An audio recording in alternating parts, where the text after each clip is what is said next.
जैन धर्म और दर्शन का स्वाध्याय हम सभी कर रहे हैं। मुनि प्रमाण सागर जी द्वारा विरचित। मंगलम भगवान वीरो मंगलम गौतमो गणी मंगलम कुंद कुंदाद्यो जैन धर्मोस्तु मंगलम। नमो अरिहंताणम नमो सिद्धाणम नमो आयर्याणम नमो उवज्जायाणम नमो लोये सवसाहुणम। पंच परमेष्ठी भगवान की जय। सभी 9 बार नमोकार मंत्र पढ़ लें।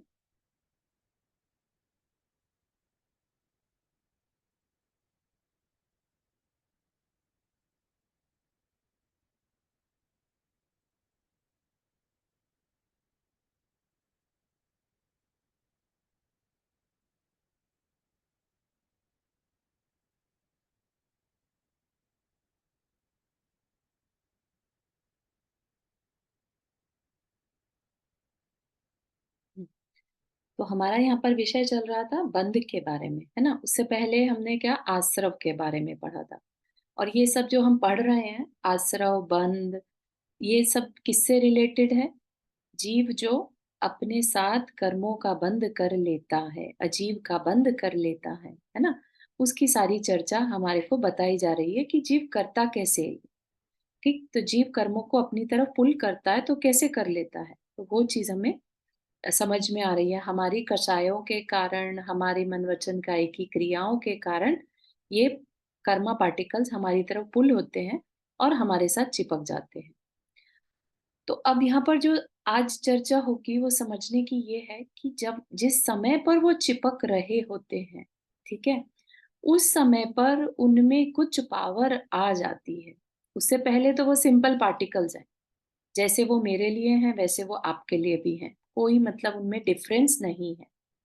हम पर्सनली जब अपनी कषायों से, अपने मन वचन काय की क्रिया से उन पार्टिकल्स को पुल करते हैं और जब वो हमारे सोल के साथ एकमेक होते हैं, उस समय जब एकमेक हो रहे होते हैं, तब उस समय 4 प्रकार की घटनाएं घटती हैं। ठीक है, उस समय पर उन पार्टिकल्स में चार्ज आ जाता है, 4 तरह का चार्ज आता है ना। जैसे दूध रखा है और दही, 2 सेपरेट थिंग्स हैं, है ना। जब तक अलग अलग है कुछ नहीं, दूध को कुछ नहीं होगा। लेकिन लेट्स से दूध में थोड़ा सा भी उस दही का पार्टिकल मिला दिया जाए तो पूरा का पूरा दूध दही बन जाता है ना। तो क्या हुआ, बन जाने से वो दूध के जो पार्टिकल्स थे उनमें कुछ चेंजेस आ गए। ठीक, इसी तरह से कर्म भी जो है हमारे सोल में चेंजेस ले आते हैं, हम इसी की वजह से विकारी कहलाते हैं। ठीक, तो ये 4 चीजें क्या हैं उसके बारे में हम पढ़ेंगे। तो 2 तरह के बंध कहे, बंध 2 तरह के बंध मतलब, एक तो है जो हम थॉट्स करते हैं, जैसे हमारी कषाय, हमारे इमोशंस जिसे हम कहते हैं, वो क्या है, भाव बंध। ठीक है, भाव मतलब इमोशंस, राइट। और बंध मतलब जो प्रोसेस चल रहा है, कर्म का प्रोसेस इमोशंस के कारण जो हो रहा है ना। और ऐसे में ही जो पार्टिकल्स हैं उनका हमारी आत्मा के साथ चिपक जाना, वो क्या कहलाएगा, द्रव्य बंध।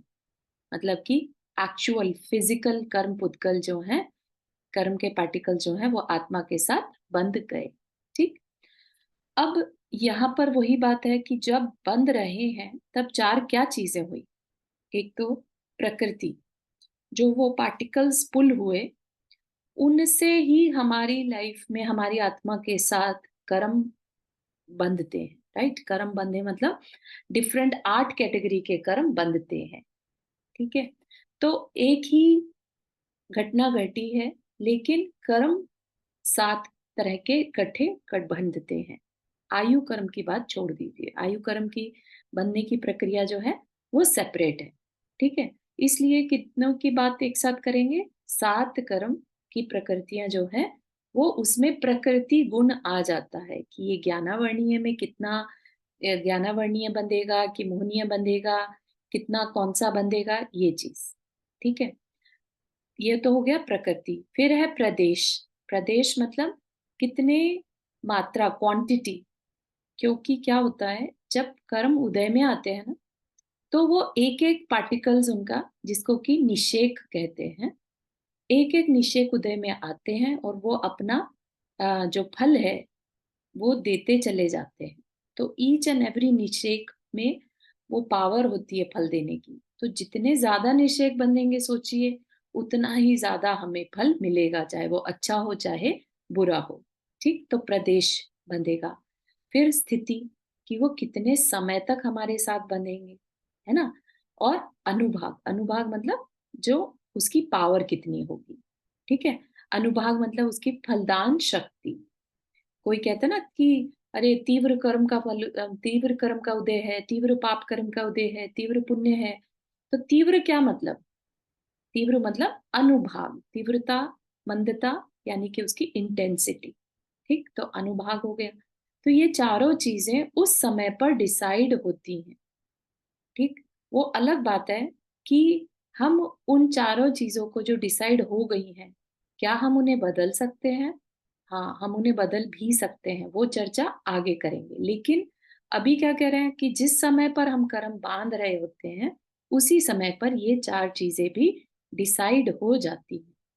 तो डिसाइड करने का फैक्टर क्या होगा?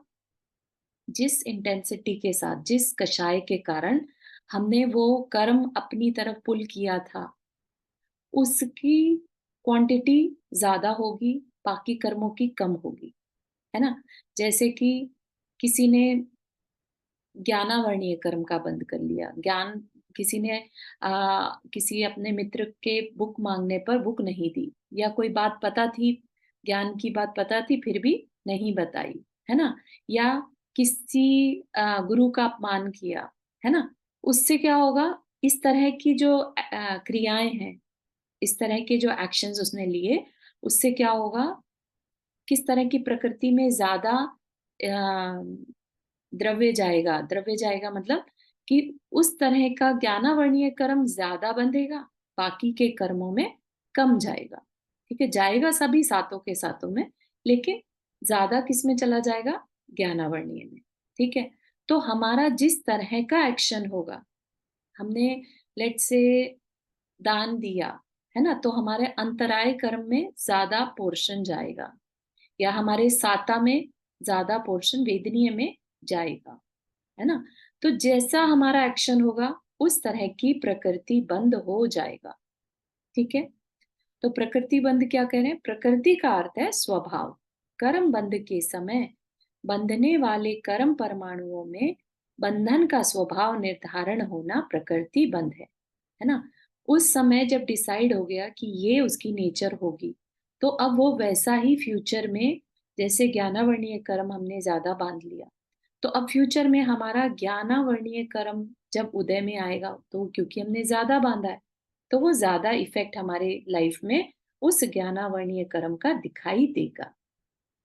ठीक है, तो प्रकृति बंध यह निश्चित करता है कि कर्म वर्गणा, कर्म कार्बन पार्टिकल्स के ये, चारू, एक बार ये एग्जाम्पल से समझाओगे कि ज्ञानावर्णी कर्म कैसे बंधेगा, अगर कुछ? हाँ, तो वो कैसे वाली शायद चर्चा अपनी आगे रहेगी, एक एक अच्छा, कैटेगरी को समझाया ठीक है, जाएगा, है ना। ठीक है, each and okay. Every category को समझाया जाएगा, तब हमें पता चलेगा कि हम काम तो एक करते हैं, है ना। लेट से हमने अभी जो बोला कि हमने दान दिया, या हुँ, किसी के सुख की इच्छा करी कि भाई सब सुखी रहे संसार में, है ना। हुँ, तो इससे क्या होगा, इससे हमारा वेदनीय कर्म में जो है जो इफेक्ट है वो ज्यादा होगा।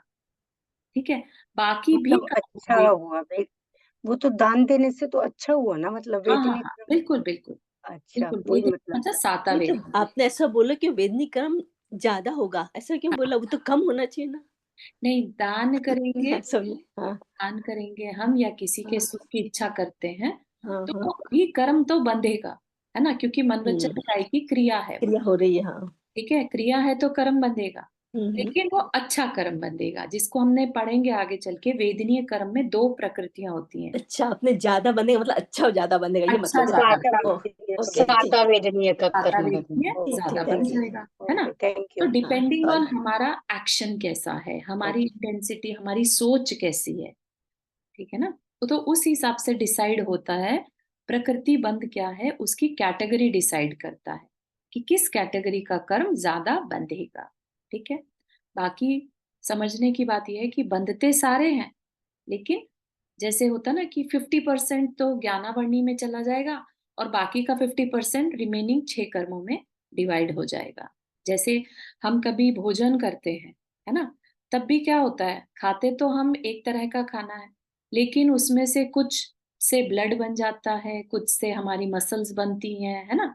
इस तरह से एक ही खाना अलग-अलग चीज़ों में, 7 धातुओं में कन्वर्ट हो जाता है, ठीक है? तो ऐसे ही एक कर्म भले ही हमने एक बाँधा है, लेकिन वो सारे कर्मों में डिवाइड हो जाता है। ज़्यादा कैटेगरी किसकी बंधेगी, वो डिपेंड करेगा हमने किस तरह के इंटेंसिटी तरह या का किस बांधा तरह है, की कौन सा इंटेंशन से वो कर्म। कर्म किया था। ठीक, थैंक यू। ठीक है? तो ये हो गया प्रकृति। जो कैटेगरीज़ होती है ना, मेन 8 कैटेगरीज़ बताई हैं, ज्ञानावर्णीय, दर्शनावर्णीय, उसमें बंधना, अ, उसमें डिवाइड हो जाना, ठीक है? फिर है प्रदेश बंध, जैसा कि आपको बताया कि जब कर्म उदय में आते हैं, तो निषेक होते हैं उनकी। जैसे अम, बंदूक है, बंदूक की नाल होती है, राइट? या बंदूक में गोलियाँ होती हैं, सर्कल में देखते हैं हम 6 क्यों गोलियाँ हैं, या जितनी भी हैं, राइट? तो वो एक-एक करके बाहर आएँगी या फल देंगी या चलेंगी, है ना? अपना इफ़ेक्ट देंगी। इसी तरह से कर्म परमाणु भी क्या हैं, एक-एक करके उदय में आते हैं, ठीक है? तो एक-एक करके उदय में आते हैं, इसका क्या मतलब है? उनका प्रदेश कितना है, ठीक है? तो उससे डिपेंड करेगा कितनी देर तक वो उदय में आते रहेंगे। ऐसे ही स्थिति, स्थिति में मतलब क्या है, कितनी देर तक वो हमारे आत्मा के साथ चिपके रहेंगे, ठीक है? तो क्या है, बंधे हुए कर्म जब तक अपना फल देने की स्थिति में रहते हैं, तब तक की काल मर्यादा को स्थिति बंध कहते हैं। मतलब कि वो हमारी सोल के साथ कितने टाइम तक कनेक्टेड रहेंगे, ठीक है? सभी कर्मों की अपनी-अपनी स्थिति होती है। हाँ, चारू प्लीज एक बार प्रदेश बंद दोबारा बता दोगे? सॉरी कि थोड़ा हाँ, हाँ, हाँ, नो वरीज़। कंफ्यूजन। बंधे हुए कर्म परमाणुओं की मात्रा, ठीक है? कितने सारे पार्टिकल्स आएँगे। ज़्यादा आएँगे तो ज़्यादा फल देंगे, ज़्यादा उदय में आएँगे, कम बनेंगे तो कम फल में देंगे, है ना? तो ये डिसाइड भी उसी टाइम हो जाता है कि कितने सारे कर्म पार्टिकल्स पुल होएँगे, ठीक है? तो ये कहना चाह रहे, make sense aunty? Okay, okay, thank you. स्थिति में वो कितनी देर तक हमारे साथ हमारी आत्मा में चिपके रहेंगे, इतनी देर तक वो अभी फल देने की स्थिति में नहीं है। फल देना के समय पर क्या होगा, एक-एक कर्म जो है उदय में आता जाएगा और फल देता जाएगा, ठीक है? लेकिन उतनी देर तक वो हमारे साथ चिपके रहेंगे, जब तक कि वो खत्म नहीं हो जाते फल दे-दे के, ठीक है? तो इस टिके रहने के काल को क्या कहेंगे? स्थिति बंध, ठीक? हाँ। हाँ, चारू जी आपने हाथ रेज़ किया? हाँ, डेफ़िनेटली करेंगे। मुझे ये पूछना था कि जैसे हम लोगों को हम जब फल की बात करते हैं तो कई बार ऐसा होता है कि हमने कुछ गलती करी, तो उससे हमें फल मिल रहा है। लेकिन साथ में फैमिली को या आस-पास के और जो लोग होते हैं, सबको थोड़ा-थोड़ा इफ़ेक्ट होता है। मतलब अलग-अलग टाइप का इफ़ेक्ट होगा लेकिन होगा सबको। हुँ, तो हुँ, उसमें हमारी वजह से होता है या उनके भी कुछ पुराने कर्म बंधे होते हैं जिसकी वजह से वो सब होता है? हाँ। तो क्या होता है कि सभी हम आपस में जुड़े हैं, एक ही फैमिली में हम लोग मिले हैं आपस में, तो कुछ ना कुछ हमने साथ में या तो किया होगा, जिसकी वजह से आज हम एक साथ सारे फल को भोग रहे हैं। उसी तरह की अ, अंडरस्टैंडिंग है, उसी तरह के सर्कमस्टेंसेस सबके लिए हैं। मुख्यतः से क्या होता है, सब अपने-अपने कर्मों को भोगते हैं। ठीक है? हम एक-दूसरे के लिए निमित्त बन सकते हैं। हमारी वजह से दूसरे परिवार के लोगों पर अच्छा या बुरा प्रभाव पड़ सकता है। हमने कोई गलती करी, तो उसका फल दूसरे परिवार के लोगों में भी देखने में मिलता है, तो हम उनके लिए निमित्त बन गए, ठीक है?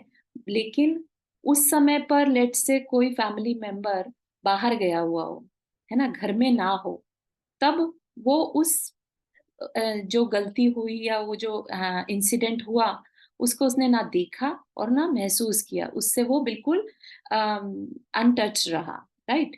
तो एक ही फैमिली का होते हुए भी, मेंबर होते हुए भी, जस्ट बिकॉज उसके उस कर्म का उदय नहीं था, उसको नहीं भोगना था, वो उस कर्म से दूर रहा।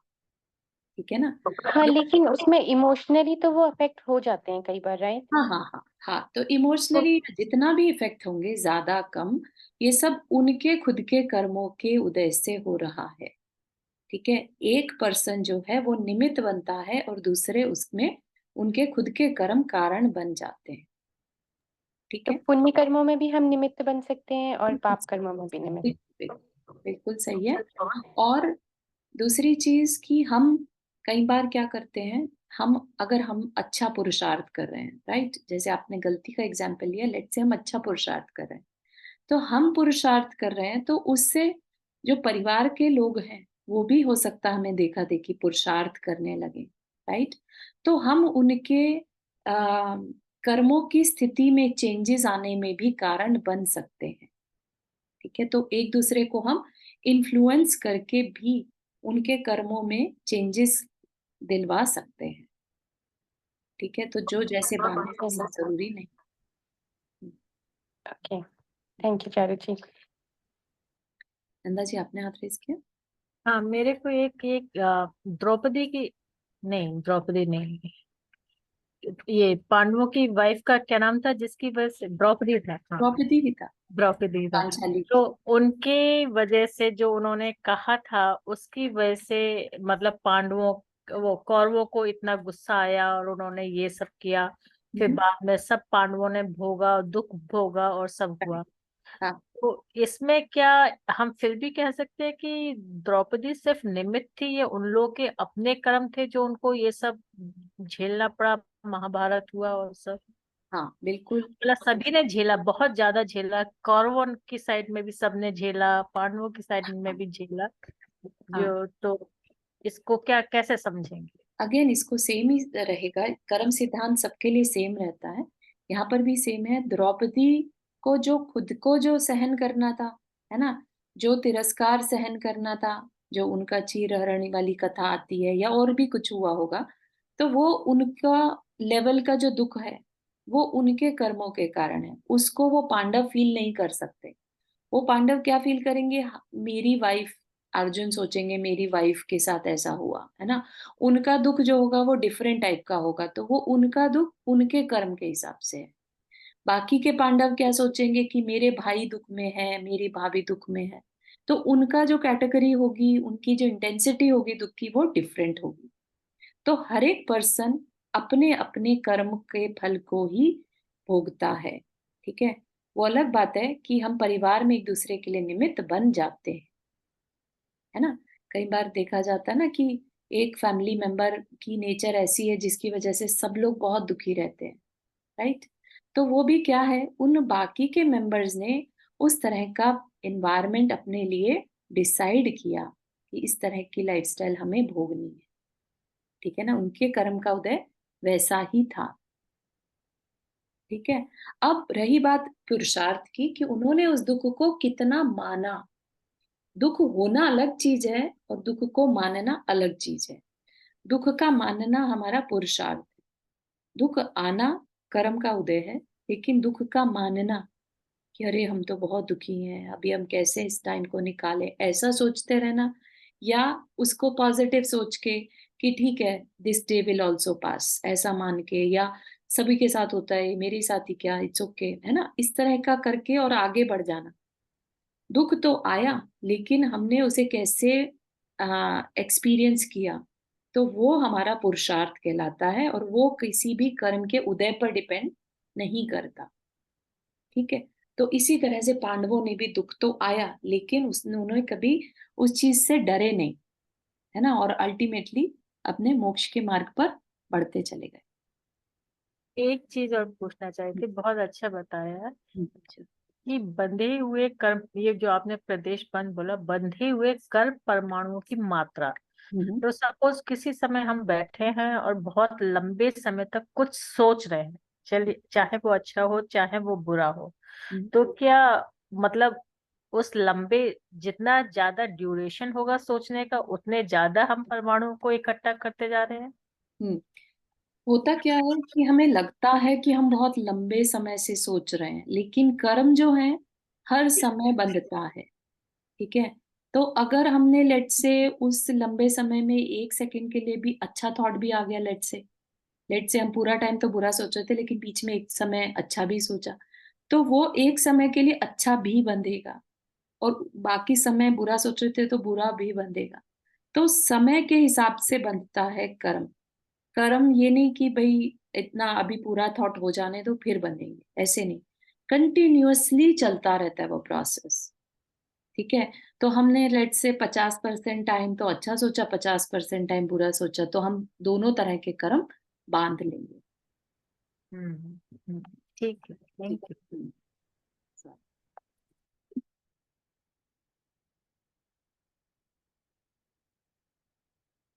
ठीक है, तो ये चीज स्थिति हो गई, कितनी देर तक हमारे साथ रहेंगे, है ना। हम कहते हैं ना, हम तो संसार में भटक रहे हैं कर्मों के कारण, क्योंकि कर्म हमारे साथ स्थित हैं। स्थित मतलब बंध गए हैं, रुके हुए हैं। ठीक, जिस प्रकार गाय, भैंस, बकरी आदि के दूध में माधुर्य एक निश्चित काल अवधि तक ही रहता है, उसके बाद वह विकृत हो जाता है, उसी प्रकार कर्म का स्वभाव भी एक निश्चित काल तक ही रहता है। यह मर्यादा ही स्थिति बंध है। हाँ चारू जी, आपने हाथ रेज किया। हाँ, आपने जो भी बताया तो मैं ऐसे ही सोच रही हूँ कि अम, जैसे हम मन में हमारी ऐसे विचार आए, खराब विचार, उसके बाद हमने रियलाइज़ कर लिया इमीडिएटली बाद में, और हम उसके लिए क्षमा माँगे, तो उसमें कितना मतलब उसका इफ़ेक्ट होता है? क्या बहुत ज़्यादा होता है? क्योंकि म मन में बुरे विचार तो आए थे। हाँ। अ, हम्म। चाहे हम उसके लिए क्षमा माँग रहे, तो क्षमा का कितना इफ़ेक्ट होता है उस क्षमा क्षमा का? का इफेक्ट बहुत ज्यादा बताया एक्चुअली। मतलब एक जगह पर तो इतना भी आता है कि एक पूजा करने से ज्यादा जाप का फल 1000 गुना ज्यादा मिलता है, जाप करने से ज्यादा ध्यान करने का फल 1000 गुना और 1000 टाइम्स, और मतलब उतने ध्यान करने से भी ज्यादा एक क्षमा का भाव होने से उसका भी मल्टीपल टाइम्स फल मिलता है। तो क्षमा को बहुत बड़ी चीज कहा गया, इसीलिए अपन प्रतिक्रमण को बहुत इम्पोर्टेंस देते हैं। ठीक है, तो उससे क्या होता है, हमारे जो बंध गए कर्म है, जो हमने गलती से बांध लिए, है ना, तो वो भी हमारे जो है कन्वर्ट हो सकते हैं। ठीक है, तो इतना बड़ा हमारी लाइफ में डिफरेंस आ जाता है, इतना चेंज हम ला सकते हैं क्षमा सॉरी फील करने से। ठीक है ना, तो तो फिर हम मंदिरों में इतना मतलब हमारे यहाँ तो पूजा पर ज़्यादा बहुत ज़्यादा फ़ोकस रहता है, और इन सब चीज़ों पे थोड़ा मतलब हम लोग कम टाइम स्पेंड करते हैं, तो उल्टा नहीं होना चाहिए? उल्टा इसलिए क्योंकि आज के टाइम में मन ज्यादा विचलित रहता है। ठीक है, हम लोग जाप में कितना फोकस कर पाते हैं, ध्यान में कितना फोकस कर पाते हैं, लेकिन पूजाएं क्या है, घंटों घंटों भी पूजा करे तो चल जाता है ना, क्योंकि उसमें हमारे साथ बहुत सारे निमित्त रहते हैं, हमारे को पूजा की लाइन भी पढ़ना है, सामने भगवान भी है, तो उससे हमारा जो बेनिफिट है वो ज्यादा मिल सकता है। उसी में ही हम ध्यान भी कर सकते हैं, बैठे बैठे पूजा करते करते ही हमारा ध्यान बहुत ज्यादा उस तरफ चला गया, तो वो जो है एक इजी तरीका है श्रावक के लिए, है ना। हाँ, राइट, हाँ, ये बात सच है कि वो थोड़ा ईज़ी होता है। इजी हो जाता है, एग्जैक्टली। तो हुँ, और क्षमा करना, क्षमा मांग लेना, ये हमारे लिए हमारे मान के कारण सबसे डिफिकल्ट रहता है। हम कितनी भी पूजाएं कर लें, हम कितने भी ध्यान जाप कर लें, लेकिन हमारा अंदर से मन जो है ना रेडी नहीं होता क्षमा मांगने के लिए। हम दूसरे के लिए जैसे ही वो पर्सन को देखेंगे फिर से सब याद आ जाएगा कि इसने मेरे साथ ऐसा किया था, क्योंकि हमारा मान बहुत ज्यादा है। ठीक है ना, तो इसलिए उस कंपैरिजन से या उस पर्सपेक्टिव से ये बात कही। ठीक है, तो अब ऐसा नहीं समझिएगा कि अब आगे से अब मुझे पूजा नहीं करनी, मुझे तो जाप में बैठना है, ध्यान में बैठना है। ठीक है, okay, thank you charity. Perspective different है। हाँ, शिल्पा जी आप क्या कहना चाह रहे हैं?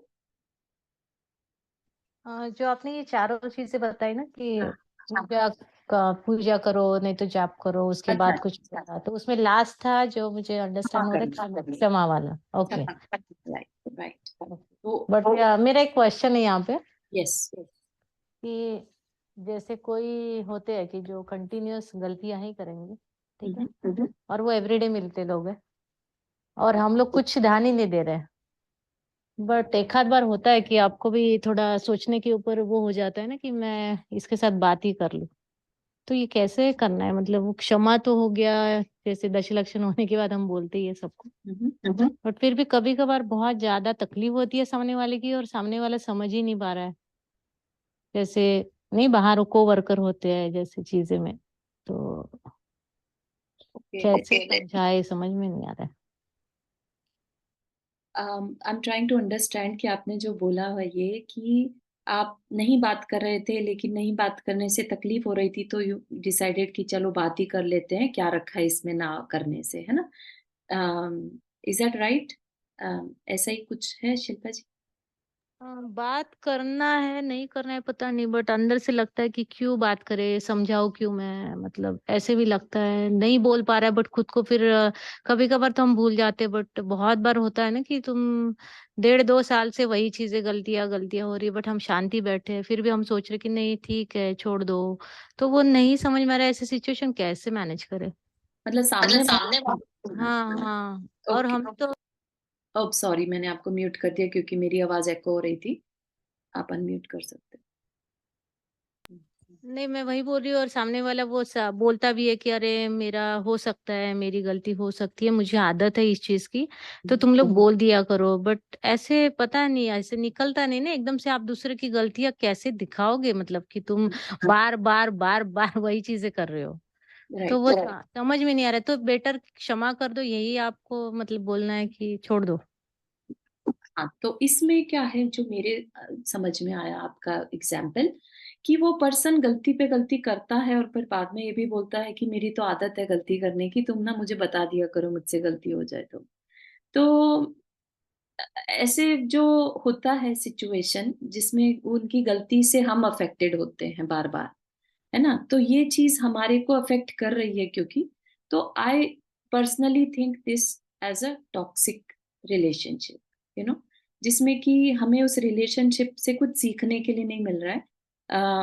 वो पर्सन जो है या तो पूरे एफर्ट्स लगाए इस चीज के लिए, जेन्युइन एफर्ट्स, कि ये चीज रिपीट ना हो, वो चीज का इस चीज का मिस यूज ना करे कि बस मैंने तो कह दिया ना कि मेरी आदत है ना, और मूव ऑन कर जाओ तुम। ऐसा होना तो ठीक नहीं है ना, कि वो अपनी गलती करता रहे और हम ठीक है, हमारा काम है क्षमा करना, वो कर रहे हैं हम, लेकिन इस इसका ये मतलब है कि वो पर्सन जो है हमारी लाइफ में एक एज अ टॉक्सिक रिलेशनशिप है, यू नो, कि हर रिलेशनशिप, जैसे कहते हैं ना, विपरीत वृत्ति वाले से हमें माध्यस्थ भाव रखना चाहिए। ठीक है, तो क्या करना है, उससे थोड़ा सा डिस्टेंस मेंटेन करके रख सकते हैं, ना तो उस पे बहुत गुस्सा करना, क्योंकि उसने कह दिया मेरी तो ऐसी आदत है, तो ठीक है, आदत है, हमारी कोई जिम्मेदारी नहीं है उसको ठीक करने की। तो अपना थोड़ा सा माध्यस्थ भाव, ना तो उससे बहुत ज्यादा राग ना बहुत ज्यादा द्वेष, राइट? माध्यस्थ भाव मतलब उसके साथ बिल्कुल इनडिफरेंट बिहेवियर कर सकते हैं। ठीक है, क्योंकि विपरीत वृत्ति है, विपरीत वृत्ति मतलब हमें वो बिहेवियर नहीं ठीक लग रहा है, उसका बार बार मिस्टेक करना और ये कहना कि भाई मेरी तो आदत है मिस्टेक इस तरह के बिहेवियर की, और मुझे बता दिया करो, है ना, जबकि उसका अंदर से कोई इंटेंशन नहीं है चेंज होने का, है ना? Is that right? हाँ नहीं, आपकी बात पूरी तरह से सही है। ये मध्यस्थ से भावना कर करके मेरा 1.5 साल हो गया अभी। ठीक है, ठीक है। ओ माय गॉड, तो आज मुझे मतलब मुझे बहुत ये हो रहा है कि सुबह से मैंने कहा, बट मैं बोलूंगी कैसे, वो भी मुझे ना एकदम बोला नहीं जाता है कि फिर वही है कि थोड़ा इग्नोर करना सीख लिया है कि किसी का भी मतलब बिहेवियर ठीक नहीं तो उसको इग्नोर करना चाहिए ना, अच्छा ही तो नहीं। तो मैं उसके साथ भी वही सोचती हूँ कि नहीं, कुछ अच्छी चीज भी है ना, छोड़ दो छोड़ दो छोड़ दो, ये चल रहा है। अच्छा तो किया, बहुत अच्छा। तो मैं कोशिश कर रही हूँ कि मैं पॉजिटिविटी देती हूँ खुद को कि कल सब अच्छे रहने वाले, परसों सब अच्छे रहने वाले। तो वो उसका इफेक्ट भी आता है, वो भी मैं बोलना चाहती हूँ। बहुत सुंदर। कभी कभार होता है ये चीजें कि अरे बहुत हो गया ऐसे। बट फिर भी सोच के, बट यही है ना कि अपने आप पे यही चीज बोली है, मतलब वही सोच के मैं आपकी याद आती है मुझे कि छोड़ दो, क्षमा कर दो, यही हमारा मेन, तो हम लोग उसी में जीते हैं, उसी में जीना भी चाहिए, और वो संस्कार देने हैं ना खुद के आत्मा को भी। संस्कार दे। छोड़ना है, आज छोड़ूंगी, आज छोड़ूंगी, मुझे पता है मैं भी बहुत बड़ी हो गई हूँ, कोई छोटी बच्ची तो नहीं हूँ। तो यही खुद को बच्चों की तरह समझाते समझाते, मतलब बहुत दिन से चल रहा है, बट ठीक है, फिर भी कोशिश करते हैं। Thank you. बहुत सुंदर आपने शेयर किया शिल्पा जी, क्योंकि ये लाइफ अभी की नहीं है। हो सकता है उनके साथ हमारे संबंध बहुत पहले के हों, है ना। तो अपने को भले ही अभी लग रहा है 1.5 साल हुआ है, वी नेवर नो कि हम कितने लंबे समय से उनके साथ बिहेवियर ऐसा करते आ रहे थे। तो याद करिएगा पार्श्वनाथ भगवान और कमट के जीव की आपस की ये, है ना, जो घटना है, कि कई सालों कई जन्मों से ये सब बिहेवियर चल रहा था, ठीक है ना। और वो उसको लेट गो करते रहे कि नहीं चलो ठीक है जाने दो, ये मुझे परेशान कर रहा है, इट्स ओके, इसका स्वभाव है। तो करते करते एक टाइम ऐसा आ गया, वो फिर भी उनको माफ करते चले जा रहे हैं। और अल्टीमेटली किसका फायदा हो रहा था? पार्श्वनाथ भगवान का खुद का फायदा हो रहा था। अगर एक सेकंड के लिए भी ये भाव हो जाता कि अरे इसकी हिम्मत मेरे को परेशान करे, है ना, तो सोचिए कि पार्श्वनाथ भगवान अपना मोक्ष रुकवा लेते या उसका टाइम एक्सटेंड करवा लेते, राइट। तो हम जब दूसरे को लेट गो करते हैं ना, तो अपना ही फायदा होता है उसमें। भले ही अपने को बाहर से लगता है कि हम कौन सा साधु भगवान बन गए अभी से कि हम दूसरे को माफ करते रहें, लेकिन यहाँ पर यही सिखाया जाता है कि नहीं, लेट गो कर दो। कभी कभार बोल दिया ठीक है, लेकिन उसके बाद फिर से अपना इंडिफरेंट बिहेवियर मोड में जहां तक आ सको करते जाओ। Very nice, thank you for sharing. लेकिन कभी-कभी ऐसा भी होता है ना कि अपन को ये भी पता होना चाहिए कि सामने वाले का जो बार-बार गलती कर रहा है उसका सच में इंटेंशन यही है कि मतलब हर्ट करने का, या मतलब अ, मतलब मन में कोई पाप नहीं है लेकिन बाय चांस हो रहा है। हम्म तो फिर अगर ऐसे में अगर अलग करेंगे तो फिर मतलब गलती इनडायरेक्टली हमारी होगी ना फिर उसमें। अम, देखो, अगर वो हम ही नहीं, बाकियों के साथ भी ऐसा ही कर रहा है और बाकी भी उससे हर्ट हो रहे हैं, लेकिन कोई भी कह नहीं पा रहा है ना। तो इस बेटर की अपनी तरफ से कोशिश कर सके कम्युनिकेट करने की, ठीक है ना। तो या मतलब बुरा भाव ना रखकर, सिर्फ एज अ पर्सन की उसकी आदत है, उसको ठीक होना चाहिए, दूसरों के भी तकलीफ हो नहीं, रही कभी-कभी ऐसा भी होता है कि अपन जैसे अ, इन केस कहीं 20-25 लोग हैं, है। लेकिन उन 20-25 लोगों में कि एक ही बंदा ऐसा है कि जिसका इंटेंशन नहीं है सामने वाले को हर्ट करने का, बट वो जो बोल रहा है मतलब उसका कहने का वे अलग है, तो जिसकी वजह से सब हर्ट हो रहे हैं, अंडरस्टैंड। ठीक है? लेकिन अंदर से उसका मीन्स उसका कहने का जो कहना चाह रहा है वो सही है, लेकिन वे गलत है उसका। Okay okay. तो उस चीज़ से भी कई बार मतलब सामने वाला हर्ट हो जाता है, लेकिन अंदर उसके कोई गलत या मन में पाप नहीं होता कि मैं जो कह रहा हूँ वो उसकी वज़ह से कोई हर्ट होगा। अंडरस्टैंड। तो उसमें मतलब कहीं न कहीं इनडायरेक्टली अगर हम ऐसे को अलग करते हैं, तो कहीं न कहीं हम मतलब इनडायरेक्टली हमारी ही गलती रहेगी ना उसमें फिर, या तो हम 100% श्योर हों। हाँ, सिचुएशन थोड़ी ट्रिकी है, मतलब तो यस, बात करके लेकिन फायदा होगा। इस चीज़ के लिए मैं एक बात बोलूँ? जी। एक तो 2 बात कि देखो हम दूसरों को तो बदल नहीं सकते। हमें तो अपने आप को ठीक करना पड़ेगा, तो बेटर ये है एक चुप सो सुख। कोई अगर गलत बात बोल रहा है तो उसको इग्नोर करके ना चुप रहो। बोलने से बात ही बिगड़ेगी और हम किसी को बदल नहीं सकते, हमें तो अपने को ही बदलना होगा सिर्फ। तो बट मेरा यही कहना है। कभी-कभी ऐसा भी होता है ना, जो सामने वाला जो पॉइंट कह रहा है, हर चीज़ का पॉजिटिव, नेगेटिव दोनों पॉइंट होते हैं। हुँ, हो सकता है हमारे लिए नेगेटिव हो, सामने वाले के लिए पॉजिटिव हो। पर चक्कर ये है ना कि हम बदल नहीं सकते ना दूसरे को, तो वो अच्छा कह रहा है या बुरा कह रहा है, कुछ भी कह रहा है, हुँ। हम उसको बदल नहीं सकते किसी को भी। मेबी मेन बात आफ्टर ये है। क्लास इस चीज़ को और डिटेल में समझ के आप किस सिचुएशन की बात कर रहे हैं, तो उस हिसाब से देख सकते हैं, है ना? आगे चलें? यह मर्यादा ही स्थितिबंध है, जिसका निर्धारण जीव के भावों के अनुसार कर्म बनते समय ही हो जाता है। ठीक है, जीव के भावों के अनुसार, जब भाव कैसे, हमारे जिस तरह के इंटेंशन से हमने काम किया उसके अनुसार उसी समय बंद हो जाता है। हमारी इंटेंशन बहुत ज्यादा पावरफुल चीज है। हम जैसी इंटेंशन के साथ कर्म करते हैं वैसा ही नए कर्म हमारे साथ जुड़ते हैं, और कर्म तभी तक फल देते हैं जब तक कि उनकी स्थिति होती है। इसे काल मर्यादा भी कह सकते हैं। ठीक। और अनुभाग क्या है? कर्मों की फलदान शक्ति को अनुभाग बंध कहते हैं। कर्म फल की तीव्रता मंदता इसी पर अवलंबित है। अवलंबित मतलब बेस्ड है। अनुभाग क्या मतलब, हम हमेशा पूछते हैं ना, महाराज जी लोग से भी पूछते हैं कि हमने ऐसा काम किया कितना पुण्य बंधेगा, किस तरह का पुण्य बंधेगा, है ना, वो सब क्या है? वो है अनुभाग बंध। ठीक है, कितनी उसकी इन फ्यूचर में फल दान शक्ति होगी। अच्छा बंधा है तो अच्छे फल देगा, बुरा बंधा तो बुरे फल देगा, लेकिन कितनी शक्ति के साथ देगा, इंटेंसिटी क्या होगी उसकी, है ना। तो जितनी इंटेंसिटी से हम पुण्य बांधते हैं उतना ही उसका फल भी बड़ा होके मिलता है। ठीक है ना। जैसे कोई भी काम है, एक पूजा करने से रिलेटेड ले लीजिए, पूजा कर रहे हैं, एक कर रहा है सिर्फ दिखाने के लिए पूजा कर रहा है, और एक कर रहा है वाकई में भगवान की भक्ति में उसका मन लग रहा है, पूरा भाव विभोर होके कर रहा है। दोनों की क्रियाएं सेम है, लेकिन पहले वाला क्योंकि सिर्फ दिखाने के लिए कर रहा है, फंसी में कर रहा है, तो उसके जो कर्म बंधेगा, पुण्य पूजा कर रहा है तो अच्छा ही बंधेगा, लेकिन उसका फल बहुत थोड़ा सा मिलेगा। ठीक है ना। और जो बहुत इंटेंसिटी से, बहुत मन लगा के कर रहा है, भक्ति से भर के कर रहा है, उसको बहुत ज्यादा उसका फ्यूचर में फल मिलने वाला है। ठीक। तो ये हमारी अंदर की इंटेंशन, बाहर की क्रियाओं से हम उतना आइडिया नहीं लगा सकते जितना कि अंदर के भावों से मैटर करेगा। ठीक।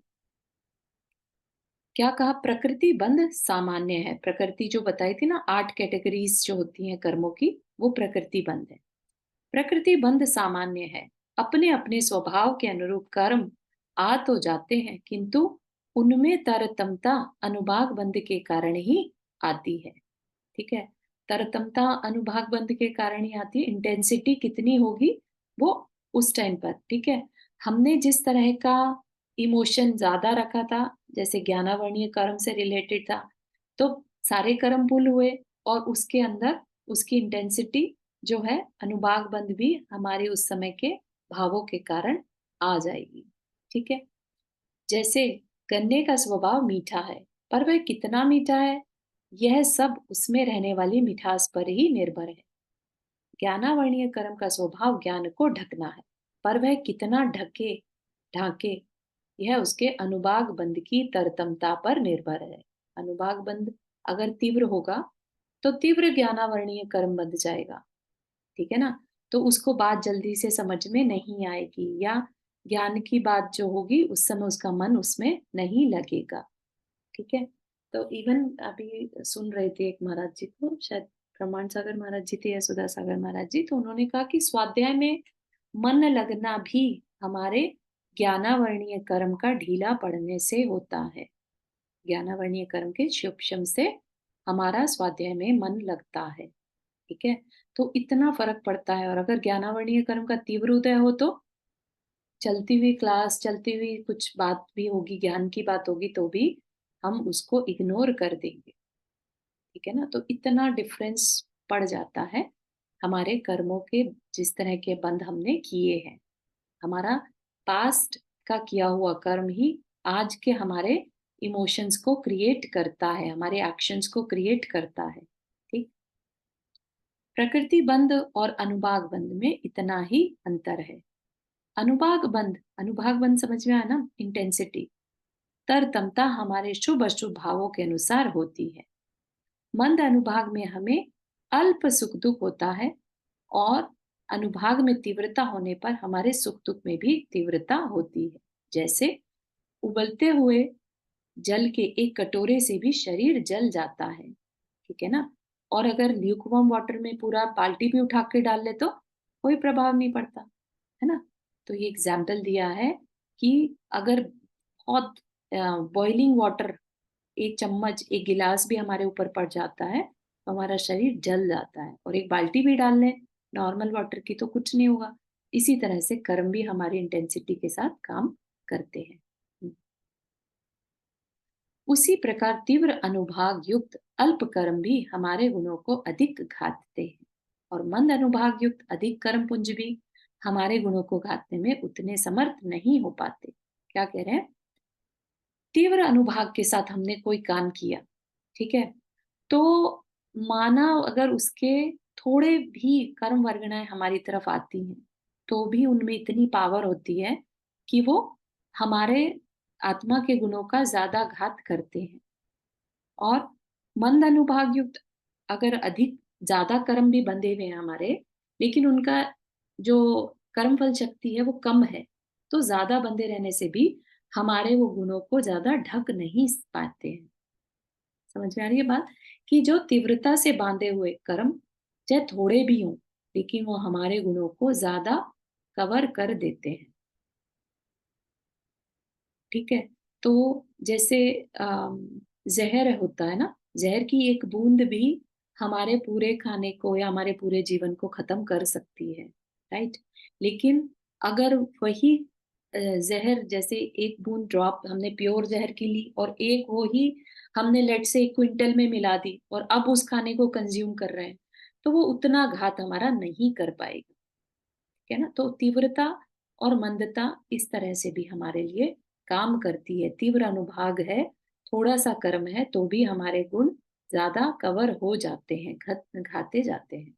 ठीक है, इस प्रकार के बंध में प्रकृति बंध और प्रदेश बंध योग से होते हैं, जबकि स्थिति और अनुभाग बंध का कारण कषाय है। तो क्या प्रकृति बंधेगी, कितना प्रदेश उसका डिसाइड कौन करेगा? योग। योग मतलब मन वचन काया की क्रिया। और कितनी देर तक हमारे साथ बंधेंगे और कितनी तीव्रता के साथ बंधेंगे, ये इस पे डिपेंड होगा हमारी कषाय। कषाय मतलब हमारी इंटेंशन क्या थी अंदर से, है ना? जैसे हमारी लोभ कषाय से हमने कुछ मन वचन काया की क्रिया करी, तो लोभ किस कैटेगरी का था उस पे डिपेंड करेगा हमारे कर्म की इंटेंसिटी। ठीक है, इस प्रकार कर्मों से बंधा हुआ जीव विकारी होकर नाना योनियों में भटकता है। कर्म ही जीव को परतंत्र करते हैं। संसार में जो विविधता दिखाई देती है वह सब कर्म बंधजन्य ही है। ठीक है ना? तो हम भले ही कितनी भी डिग्रियां ले लें, है ना, कितना भी पैसा कमा लें, कितना भी परिवार जोड़ लें, कितना भी लग्जरीज इकट्ठी कर लें, लेकिन अगर हमने कर्म व्यवस्था को नहीं सीखा, जिस टाइम पर हम सीख सकते थे, मनुष्य भाव में थे, है ना, तो कर्म क्योंकि हमारे साथ अनादिकाल से हैं और आगे भी ये हमारे लाइफ को कंट्रोल करते हैं। ठीक है, कर्म ही जीव को परतंत्र करते हैं। तो मतलब फायदा कुछ नहीं होगा उन सारी भौतिक चीजों को इकट्ठा करने से। अगर हमने थोड़ा सा भी कर्म व्यवस्था को पढ़ लिया तो हमारा ये जीवन सार्थक हो जाएगा। ठीक है ना? भले ही हम उस पर कितना एक्शन ले पाते हैं वो अलग बात है, नॉलेज तो इकट्ठी कर लें। तो ये नॉलेज जो हम अभी पढ़ रहे हैं कर्मों को जानने की, तो ये हमें हो सकता है आगे आने वाली मल्टीपल लाइफ्स में इफेक्ट दे दें। इतना ज्यादा इफेक्ट इस अंडरस्टैंडिंग का हो सकता है। आश्रव और बंध के स्वरूप को विशेष रूप से समझने के लिए कर्म सिद्धांत पर विचार करना आवश्यक है। उसके बिना इस विषय को समझ पाना असंभव है ना? कोई चीज हम बांध रहे हैं, कोई गलती हम कर रहे हैं, कोई मिस्टेक हो रही है, तो हम उस मिस्टेक को जब तक पहले समझेंगे नहीं तब तक उसे ठीक नहीं कर पाएंगे। इसलिए आश्रव और बंध को समझना बहुत ज्यादा जरूरी है। ठीक है ना? उसके बाद फिर हमारे जो एक्शन होंगे वो इसको ठीक करने से रिलेटेड होंगे। ठीक है, तो अब जो नेक्स्ट टॉपिक में है ना, आप देख रहे हैं भेद प्रभेद, है ना, तो उसमें हमें ये बातें समझाई जाएंगी कि कौन सी प्रकृतियां होती हैं। ठीक है, तो जैसे ज्ञानावर्णीय, दर्शनावर्णीय, ये सारी चीजें अब इसमें आ जाएंगी। यहाँ पर इसमें टॉपिक है उसी में देख लेते हैं। यहाँ पर आ गए मूल भेद कितने हैं, उत्तर भेद, ज्ञानावर्णीय, दर्शनावर्णीय। तो अब जो नेक्स्ट टॉपिक चलेगा वो इन 4 जो हमने अभी बातें सीखी, प्रकृति, प्रदेश, स्थिति और अनुभाग, इससे रिलेटेड अब आगे की डिस्कशन होगा। आनंदा जी, आपने हाथ रेज किया।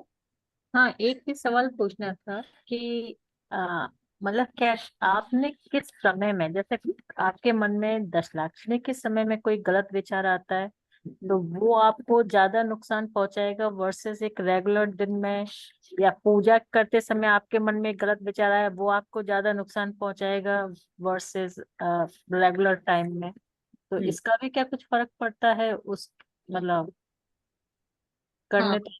ऐसा बोला जाता है कि अन्य क्षेत्रे कृतं पापम, है ना, उनको हम धर्म क्षेत्र से क्लियर कर सकते हैं। धर्म क्षेत्र पर जाकर हमने अपनी निंदा करा करी भगवान के सामने। लेकिन जो हम धर्म क्षेत्र पर पाप करते हैं, कोई बुरा विचार करते हैं, तो वो हमारे लिए एक तरह से निदति निकाचित कर्म, जिसको कि हम बदल नहीं पाते इजीली, उस तरह के कर्म को हम बांध सकते हैं। एक जो कर्म हम घर पे करते हैं, उसका इतना इफेक्ट नहीं होता। हाँ, उसका इतना इफेक्ट नहीं होता जितना कि हम मंदिर में लेट से किसी के साथ झगड़ा करें, मंदिर की चीज को लेकर या मंदिर के किसी काम को लेकर किसी की पूजा में डिस्टर्ब करना या अपनी उस समय पर मान कषाय करना, तो उससे जो कर्म बंधता है वो ज्यादा इंटेंसिटी वाला होता है, क्योंकि मंदिर is normally consider to be कि हमारे मन को शांत करने वाली जगह है। अगर उस मन को शांत करने वाली जगह पर भी हमें क्रोध आ रहा है, तो इसका क्या मतलब है, हमारी इंटेंसिटी बहुत तीव्र है। ठीक है ना। इसी तरह से अम, ऐसा तो नहीं है 10 लक्षण पर्व वाली बात तो नहीं सुनने में आई कभी भी कि 10 लक्षण पर्व में, लेकिन व्रत का समय है, उस समय अगर हमारा भाव चिड़चिड़े हो जाते हैं ज्यादा, तो कहते हैं कि ठीक है, ऐसे में फिर अपनी शक्ति को ध्यान में रखते हुए व्रत को करना चाहिए, है ना। अपने आप को बहुत ज्यादा मत इन्वॉल्व कर लो कि बहुत चिड़चिड़े होके हम किसी का कोई अपना ही नुकसान ज्यादा कर लें। ठीक है ना। तो ऐसे डेज के पर मतलब रिलेटेड तो कभी सुनने में नहीं आया, लेकिन हाँ, क्षेत्र रिलेटेड जरूर सुनने में आता है।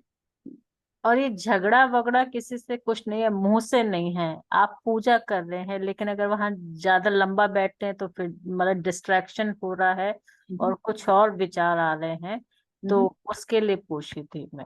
Okay okay. तो उसमें क्या है, क्योंकि अब हमारा डिस्ट्रैक्शन हो गया, मन इधर उधर जा रहा है, विचलित हो रहा है, तो अपनी पूजा को उतना ही करना चाहिए जितना हमारी कैपेसिटी हो बैठने की। ठीक है। फिर उसे धीरे धीरे बढ़ा लेना चाहिए, लेकिन जितनी देर बैठे उतनी देर शांति से बैठे, क्योंकि हम पुण्य करने आए हैं और उसमें अगर हम विचलित होंगे तो बहुत ज्यादा तकलीफ तो नहीं है उसमें, ऐसा बहुत बुरा कर्म नहीं बंधेगा, आप सिर्फ डिस्ट्रैक्टेड हैं। आप वो डिस्ट्रैक्टेड कहीं बाहर क्षेत्र में जाकर करेंगे, घर पे पहुंच गए या शॉपिंग में पहुंच गए, उससे तो अच्छा है कि आप एटलीस्ट मंदिर में बैठे, है ना। ठीक है ना, तो वैसा। Thank you. और किसी को कुछ क्वेश्चन या डिस्कशन करना तो कर सकते हैं, नहीं तो फिर अपन ये कर्म के भेद प्रभेद को नेक्स्ट क्लास में शुरू करते हैं। समय हो गया हमारा।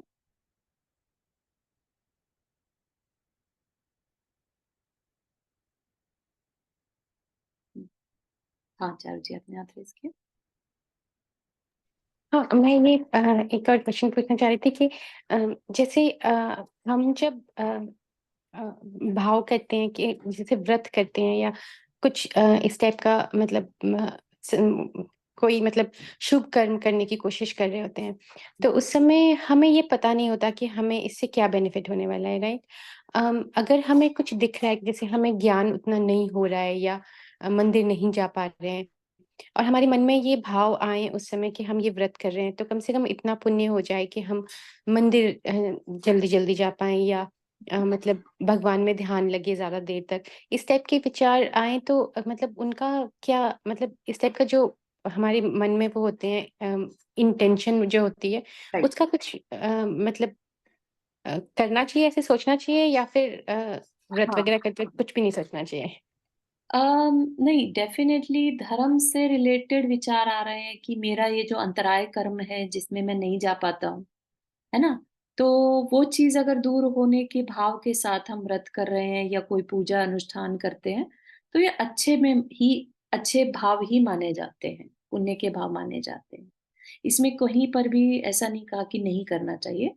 और अलग से अगर सिंपल करना चाहे तो वो भी कर सकते हैं, लाइक कि ठीक है, कोई किसी तरह का कोई विचार ही नहीं है। लाइक हम व्रत किस लिए कर रहे हैं, उतना विचार तो रहेगा ना, कि हम अपने कषायों पर कंट्रोल के लिए कर रहे हैं या इंद्रियों पर कंट्रोल के लिए कर रहे हैं, है ना? हम या प्रैक्टिस के पर्पज से कर रहे हैं ताकि कल को हम समाधि मरण के लिए हमारे लिए रिक्वायर्ड है उपवास करना, तो हम उसकी प्रैक्टिस के लिए कर रहे हैं। तो कुछ ना कुछ तो हमारा गोल रहता ही है व्रत उपवास का, तो वो एटलीस्ट हमारे दिमाग में रहना चाहिए, है ना?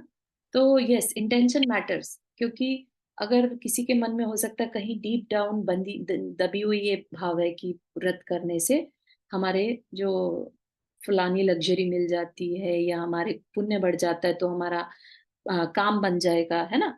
इस तरह के भाव भी हो सकते हैं, तो अपने को पता रहना चाहिए हमारे किस तरह के भावों से हम वो काम कर रहे हैं। तो व्रत वगैरह करने में लेकिन हमारे जो पुराने बंधे हुए कर्म होते हैं वो नहीं जाते, राइट? अम, व्रत करने में जाते हैं कि नहीं, पुराने कर्म बंधते हैं एक्चुअली। व्रत हमारी एक प्रोसेस है, हमने एक मन वचन काया की क्रिया करी है ना, तो नए बंधेंगे। व्रत से हम पुराने को खत्म कर दें ऐसा पॉसिबल नहीं होता, unless and until we become पंचम गुण स्थान में चले जाएं या 12 व्रत ले लें, तब पॉसिबल हो सकता है। ठीक है, अभी की सिचुएशन में तो हम सिर्फ पुण्य बांधते हैं। ओके, थैंक यू चंद्र। ठीक है, जिनवानी स्तुति। जा वाणी के ज्ञान से सूझे लोकालो, सो वाणी मस्तक धरो सदा देत बूधो। हे जिनवाणी भारती तो ही जपो दिन रैन, जो तेरा शरणा गए सो पावे सुख चैन। नौ पानी में।